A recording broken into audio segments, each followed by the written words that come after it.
Bom, Pronto, ó. pegando na ordem cronológica, eu acho que um erro que eu cometia lá atrás é que eu pensei, vou investir, então tenho que estar mais inteirado sobre o que está acontecendo no Brasil. Aí eu comecei a ler o Valor Econômico na época. Sei. E aí tinha uma matéria de capa, por exemplo, né, falando, Vale tem expectativa de lucro recorde. Expectativa, ia sair o resultado ainda. Eu pensei, caramba, era a capa do jornal. Pensei, caramba, então Não se essa tem erro. expectativa, eu vou comprar Vale porque o lucro vai vir recorde Aham. e eu vou ganhar dinheiro. E aí comprei Vale, o lucro veio recorde, mas a ação caiu, ela não subiu. E eu não Aham. entendi o que estava acontecendo. Aí eu fui olhar e o recorde realmente veio, mas era um recorde abaixo do que o mercado esperava. Aham. Esperava que fosse um recorde ainda maior. E todo mundo comprou Vale imaginando que ia ter um resultado positivo, mas ele foi menos positivo do que o mercado esperava. Então, de fato, a Vale fez o que ela prometeu, mas como a expectativa era maior, eu não ganhei dinheiro naquela época. Então, acho que um erro que o iniciante comete é querer se basear em notícias para fazer suas compras de ativos, principalmente notícias de primeira capa, que todo mundo tem acesso, né?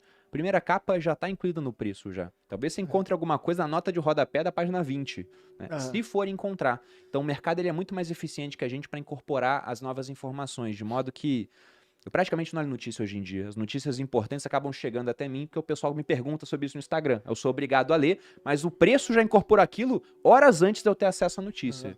Então acaba que não tem grande relevância. Mas lá atrás eu achava que era muito importante. E se provou não ser rentável. Você provou ser ao contrário, na verdade. Fiz besteira por causa disso. Charlão. Não, e isso que o Bruno falou acontece muito.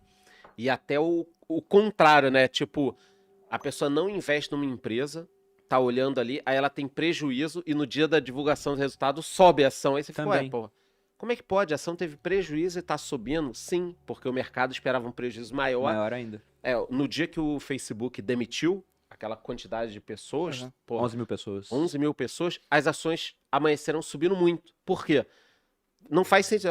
Pô, os caras estão demitindo, tá ruim e tá subindo a ação, porque o mercado olhou, não, então agora A margem vai aumentar. a margem vai aumentar, eles entenderam que estão com um problema, vão mexer na empresa.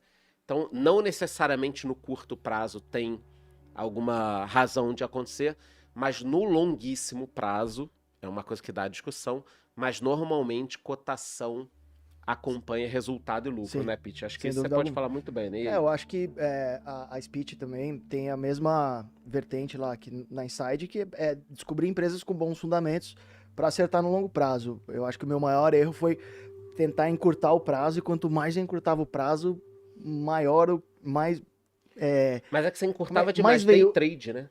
né, eu comecei com Day Trade em 2012 e não consegui. Naquela época tinha muita taxa mesmo.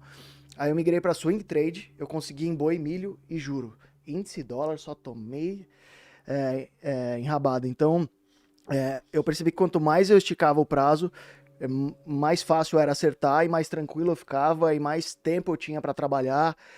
E eu falo bastante nesse livro aqui, Buy and Foda-se, justamente sobre isso. Eu estiquei tanto o prazo que é tipo, qual a empresa que eu quero ser sócio, se possível, até eu perecer, cara.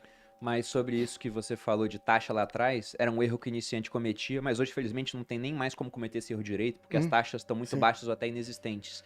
Mas quando eu comecei a investir, eu lembro que eu abri uma conta numa corretora que para comprar uma ação era R$30, para vender uma ação era R$30, e para manter a ação sem fazer nada era R$15,90 por mês. Custódia, né? Pois Você é, cobrava tinha taxa de custódia. Hoje em dia o pessoal começou a investir nos últimos 2, 3 anos, nem conhece mais essa taxa. Então era um negócio que realmente não fazia sentido para quem tinha pouco dinheiro. Aham. Imagina, se você tem R$100 para investir, vai pagar 30 para comprar um negócio, 30% do dinheiro ficou só em taxa. Então hoje, o erro que era lá atrás não levar as taxas em consideração, ele é muito menos grave porque as taxas são muito mais baixas no final das contas. Aham. Mas eu gostei do que você falou, Charles, da questão de que expectativa e realidade no mercado, eles podem te fazer ter lucro mesmo quando as coisas estão ruins. Então, pegando agora, tem muita gente muito pessimista com o Brasil. E eu acho que há motivos para se ficar pessimista frente ao que a gente está vendo em termos de discurso do pessoal que vai assumir o poder em 2023. Mas se o pessoal ficar tão pessimista a ponto dos preços compensarem, e a situação pode até ficar ruim, mas não for tão ruim assim, a gente pode ver uma bolsa subindo. O que dá nó na cabeça das pessoas. Como é que vai subir? Ué, já tá caindo agora. É até um ponto interessante, né? O Lula tá derrubando a bolsa enquanto ele não assumiu. Aí depois, quando vai pegar aqueles comparativos de um governo pro outro, o Bolsonaro pegou a bolsa aqui e devolveu quase igual, porque já tá caindo agora. Então pode começar o ano num patamar tão baixo que, devido à conjuntura internacional, mesmo que aqui a gente não faça uma política interessante, o Brasil pode se dar muito bem com todo mundo pessimista, pode ser que dê para ganhar dinheiro. O que também é o contrário, às vezes está todo mundo super otimista, a situação até melhora, mas não tanto quanto as pessoas esperam, e aí você perde dinheiro. Excelente. Na época que eu fazia, você perguntou sobre day trade, eu tentei em 2012, né? Eu me formei em 2010, eu fiquei 2011 inteiro estudando o mercado, estudando, tinha que baixar o Excel do valor dos contratos, fazer backtest, tudo na unha, era um negócio bem raiz.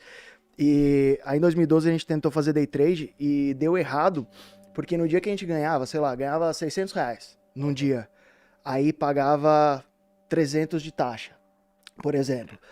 Ah, e mais telefone, viu? Porque tinha que bater a ordem por telefone. O home broker era caro pra cacete naquela época. Pouquíssimas pessoas tinham acesso. Então tinha conta de telefone e custo operacional que inviabilizava. Então no dia que eu acertava, eu tinha esses custos. E no dia que eu errava, eu tinha que pagar o ajuste diário mais os custos. Então, totalmente inviável naquela época. Até hoje é difícil. Quem vende facilidade de day trade não faz a menor ideia do que tá falando, mas de fato hoje não tem mais desculpa para você não começar a investir, né? Você acha que esse é um erro que o iniciante começar pelo day trade? Eu acho que mas eu acho que é válido, porque normalmente o iniciante tem pouco dinheiro, então eu acho interessante, pelo menos foi o que aconteceu comigo, eu era músico na época, ganhava uma merreca por mês, e pegava minha grana, que eu tinha que trampar na música e perdia no day trade, gênio. Então... Mas eu acho que errar com pouco é importante. Eu acho que, no fim das contas, conforme o tempo for passando, você vai virando mais buy and holder, porque você vai vendo as suas limitações, né?